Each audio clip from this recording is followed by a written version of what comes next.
তার পরিবারের ভবিষ্যৎ নিশ্চিত ভবিষ্যৎ সে বাজি রেখে রাজপথে ছিল, রাজপথে থেকে সে ফিরে আসবে কিনা এরকম কোনো নিশ্চয়তা ছিল না, তারপরে সে রাজপথে ছিল।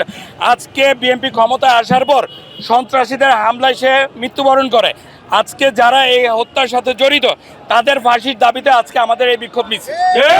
আমরা যারা আছি জাতীয়বাদী স্বেচ্ছাসেবক দলের পরিবার, আমরা চাই খুনিদের দৃষ্টান্তমূলক শাস্তি হোক এবং তার সর্বোচ্চ শাস্তি আমরা ফাঁসি চাই। Rupayan lake castle, welcome to the land of peace. Jubodal বলেন, ছাত্রদল বলেন, বিএনপি বলেন, সন্ত্রাসীর কোনো দল নাই। তারা সন্ত্রাসী তাদের দেখা যায় সন্ত্রাসীদের মূল উদ্দেশ্য দলের সাইনবোর্ড ব্যবহার করে তারা সন্ত্রাসী কর্মকাণ্ড করে। যারা দলকে ভালোবাসে তারা কখনো সন্ত্রাসী কর্মকাণ্ডে জড়িত হবে না ইনশাল্লাহ। এইটা বিএনপির ব্যর্থতা না, বিএনপি এই আটকের জন্য সর্বোচ্চ চেষ্টা করতেছে। কিন্তু এখনো আপনারা জানেন বাংলাদেশে ফ্যাসিস্ট আমলের যে প্রশাসন ছিল এখনো প্রশাসন বলবৎ আছে, এখনো প্রশাসন টাকার মাধ্যমে বিক্রি হচ্ছে।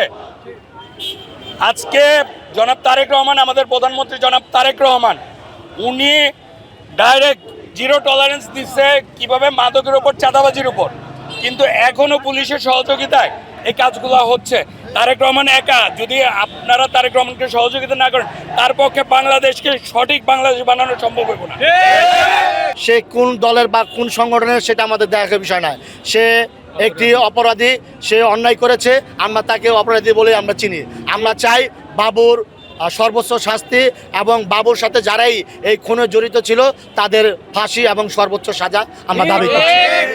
তারই বা বিল্লাল হত্যার যে আসামিরা যারা এখনও ধরাছোঁয়ার বাইরে আছে তাদের অবিলম্বে ধরে সর্বোচ্চ আইনে তাদেরকে গ্রেপ্তার করে মৃত্যুদণ্ড কার্যকরের জন্য আমাদের ঢাকা মহানগর দক্ষিণের আজকের এই প্রতিবাদ বিক্ষোভ মিছিল।